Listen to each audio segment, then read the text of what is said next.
आपके चैनल प्रेक्षक profound truth में मैं विनोदानंद झा आपका हार्दिक अभिनंदन करता हूँ। आज हम चर्चा करेंगे भारत की पहली और अब तक की एकमात्र महिला प्रधानमंत्री के बारे में, जिनकी आंखों में था आत्मविश्वास और जिनके शब्दों में था आदेश का स्वर। उनका नाम था इंदिरा प्रियदर्शिनी गांधी, जिन्हें पूरी दुनिया आयरन लेडी ऑफ इंडिया के नाम से बुलाती थी।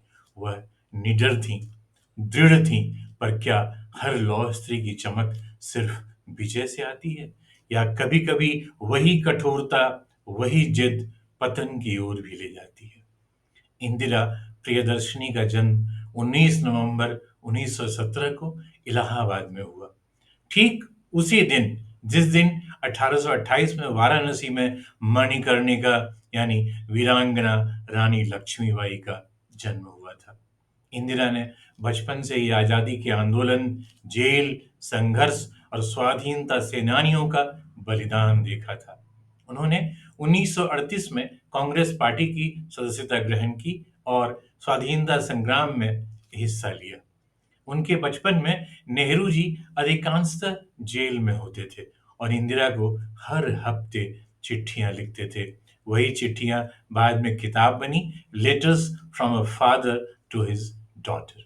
इंदिरा ने इन्हीं चिट्ठियों से इतिहास, विज्ञान और दुनिया के विचारों को जाना। उन्होंने ऑक्सफोर्ड यूनिवर्सिटी में पढ़ाई की और किताबें हमेशा उनका पहला प्यार रहीं। कहा जाता है प्रधानमंत्री बनने के बाद भी उनके पास जब भी समय होता तो वे पढ़ती थीं इतिहास, राजनीति, दर्शन और यहाँ तक कि वेद और उपनिषद भी। यही कारण था कि वे बचपन से ही अकेली, आत्मकेंद्रित और दृढ़ स्वभाव की थीं। उनकी माँ कमला नेहरू की बीमारी ने भी उन्हें काफी संवेदनशील बना दिया था। लेकिन भीतर से बहुत ही मजबूत बन गई वो। अपनी जिद के आगे वे किसी की नहीं सुनती थी। फिरोज गांधी बहुत ही साधारण पृष्ठभूमि से थे। उनके पास न तो विश्वविद्यालय की डिग्री थी और न ही कोई नौकरी। जवाहरलाल नेहरू का मानना था कि फिरोज उनकी बेटी इंदिरा के लायक तो हैं ही नहीं। लेकिन तमाम विरोध के बावजूद उन्होंने फिरोज गांधी से विवाह किया और विवाह के तुरंत बाद इंदिरा और फिरोज वर्तमान प्रयागराज स्थित 5 फूट रोड में किराए के एक मकान में शिफ्ट हो गए। नेहरू जी के निधन के बाद जब लाल बहादुर शास्त्री प्रधानमंत्री बने तो इंदिरा गांधी उनके मंत्रिमंडल में सूचना और प्रसारण मंत्री बनी। 1966 में शास्त्री जी के आकस्मिक निधन के बाद इंदिरा गांधी अचानक देश की प्रधानमंत्री बन गई। सभी कांग्रेसी नेताओं ने कहा वह सिर्फ मोम की गुड़िया है, कठपुतली साबित होंगी।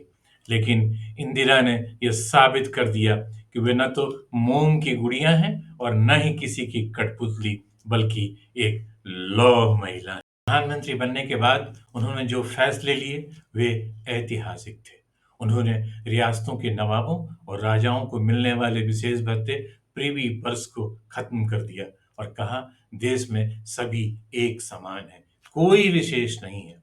निजी हाथों में बैंकों को छोड़ना उन्हें कतई मंजूर नहीं था और 1969 में उन्होंने 14 प्रमुख बैंकों का राष्ट्रीयकरण कर दिया। इसका सीधा असर हुआ, गरीबों, किसानों और आम जनता को बैंकिंग से जोड़ दिया गया। 1971 में जब पाकिस्तानी सेना ने पूर्वी पाकिस्तान में अत्याचार किया तो इंदिरा गांधी ने पूरी दुनिया को अकेले चुनौती दे डाली। उन्होंने विश्व मंच से आवाज उठाई, भारत शांति चाहता है पर अन्याय होते नहीं देख सकता। उन्होंने अमेरिका के राष्ट्रपति रिचर्ड निक्सन और विदेश मंत्री हेनरी किसिंजर से बात की। लेकिन जब अमेरिका ने पाकिस्तान के पक्ष में अपना झुकाव दिखाया तो इंदिरा गांधी ने दो टूक कहा, भारत अपने निर्णय स्वयं लेगा। अमेरिका ने अपनी सबसे शक्तिशाली 7th फ्लीट हिंद महासागर में भेज दी, पर इंदिरा न तो डरी न घबराई, अडिग रही। उन्होंने कहा हम किसी के डर से झुक नहीं सकते, भारत का रास्ता भारत खुद तय करेगा। भारत युद्ध में विजयी हुआ और दुनिया के नक्शे पे एक नया देश उदित हुआ, बांग्लादेश। इस युद्ध ने उन्हें आयरन लेडी की उपाधि दिलाई।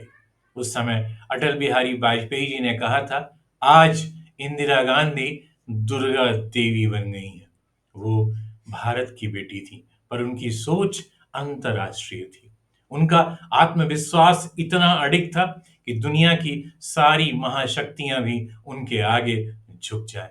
उन्होंने अमेरिका को ना कहा, रूस का साथ लिया और दुनिया को दिखाया कि भारत किसी का पिछलग्गू नहीं है। इंदिरा गांधी ने भारत की विदेश नीति को एक स्वाभिमानी नीति बना दिया। उनके नेतृत्व में भारत पहली बार विश्व मंच पर एक निर्णायक, स्वतंत्र और स्वाभिमानी राष्ट्र के रूप में उभरा। इंदिरा गांधी के विषय में एक प्रसंग काफी प्रसिद्ध है। इंदिरा गांधी ने अमेरिकी राष्ट्रपति जॉर्ज एच बुश यानी सीनियर बुश से उनके अनुरोध किए जाने के बावजूद उनसे मुलाकात के लिए इनकार कर दिया। वजह थी अमेरिका का रवैया और नीति, जो भारत की राजनीति पर दबाव डालना चाहता था। इंदिरा गांधी ने कहा, हम बातचीत के लिए तैयार हैं, लेकिन बराबरी के स्तर पर। भारत किसी का आदेश नहीं मान सकता। उन्होंने कई जन कल्याण योजनाएं शुरू की, ग्रामीण बैंकिंग, रोजगार, कृषि इत्यादि पर सुधार दिया। आम जनता ने उनमें एक सशक्त नेतृत्व की छवि देखी, लेकिन धीरे धीरे यह शक्ति केंद्रीयकृत होने लगी। उनके निर्णयों पर कोई सवाल उठाए, यह उन्हें मंजूर नहीं था और यहीं से उनके अंदर का जिद्दी नेतृत्व सामने आने लगा और वर्ष 1975 देश के इतिहास का सबसे विवादित अध्याय बन गया। इलाहाबाद हाई कोर्ट ने इंदिरा गांधी का चुनाव अवैध घोषित कर दिया था, लेकिन इंदिरा ने सत्ता छोड़ने से न सिर्फ इनकार किया, बल्कि आपातकाल की घोषणा कर दी। और फिर प्रेस पर सेंसरशिप, विपक्ष की गिरफ्तारी, व्यक्तिगत स्वतंत्रता का हनन, यह सब ऐसे हुआ और एक ऐसे नेता के हाथों से जो कभी आजादी की बेटी कही जाती थी। उन्होंने कहा था, मैं अपनी अंतरात्मा की आवाज पर चलती हूँ, पर अब वही अंतरात्मा सत्ता की दीवारों में कैद हो चुकी। इंदिरा की जिद उनकी सबसे बड़ी कमजोरी बन गई। जनता ने 1977 में उन्हें सत्ता से बाहर कर दिया, लेकिन इंदिरा गांधी टूटी नहीं। नवंबर 1978 में चिकमगलूर में चुनाव जीतने के बाद जब इंदिरा गांधी संसद भवन पहुंची, तो उन्हें तिहाड़ जेल भेजने की तैयारी चल रही थी और इंदिरा गांधी को यह बात अच्छे से मालूम थी। संसद भवन में इंदिरा गांधी ने अपने भाषण में कहा, आपातकाल की ज्यादतियों के लिए मैं पहले ही कई मंचों पर माफी मांग चुकी हूँ और यहाँ पर भी मैं दोबारा माफी मांगती हूँ। मैं एक अदना इंसान हूँ, लेकिन मैं हमेशा कुछ मूल्यों और लक्ष्यों के प्रति निष्ठावान रही हूँ। आपकी दी हुई हर सजा मुझे और मजबूत बनाएगी। भाषण समाप्त करते ही इंदिरा गांधी अपनी जगह से उठी और तेजी से बाहर निकलते हुए एक बार पलटकर सदन पर गहरी और लंबी नजर डाली और अपनी हथेली ऊपर उठाते हुए बोली, मैं वापस आऊंगी। 1980 में उनके नेतृत्व में पार्टी ने एक बार फिर चुनाव जीता और वापसी की। यह उनके अटूट आत्मविश्वास का प्रमाण था। पर इस बार देश में नई चुनौतियां थीं। पंजाब में अलगाववाद, आतंकवाद और अस्थिरता। उन्होंने ऑपरेशन ब्लू स्टार का फैसला लिया। अमृतसर के स्वर्ण मंदिर में छिपे आतंकवादियों को हटाने के लिए। यह निर्णय भी अत्यंत साहसी और अत्यंत खतरनाक था। उन्हें पता था इसके परिणाम बहुत घातक होंगे, पर उन्होंने कहा, देश की एकता सबसे ऊपर है। 1984 में उन्होंने कहा था, मुझे मौत से डर नहीं, मेरा खून हर भारतीय की रगों में दौड़ेगा। 31 अक्टूबर 1984 की सुबह उन्होंने अपने अंगरक्षकों को मुस्कुराते हुए नमस्ते किया और कुछ ही क्षणों में गोलियों की बौछार ने इस लौह महिला को हमेशा के लिए मौन कर दिया। पर वह दुनिया को एक बात जरूर सिखा गई कि सच्ची कूटनीति हथियारों से नहीं, हौसलों से चलती है। उनके निर्णयों में आत्मसम्मान था, उनकी कूटनीति में राष्ट्र का गौरव और उनकी मुस्कान में दृढ़ता की चमक। इंदिरा गांधी वो नाम जिसने भारत को सिर उठाकर चलना सिखाया। अपने बलिदान से भारत के इतिहास में लौह महिला की एक अमिट पहचान बनाई। इंदिरा गांधी ने अपने जीवन से एक संदेश दिया, जो निर्णय कठिन होते हैं वही इतिहास बनाते हैं, चाहे उनके लिए जान ही क्यों न देनी पड़े। उन्होंने अपने साहस से देश को शक्ति दी, अपने निर्णयों से देश को दिशा दी और अपनी जिद से खुद को मिटा दिया। लेकिन इंदिरा गांधी एक ऐसी लौ थी जो कभी बुझ नहीं सकती।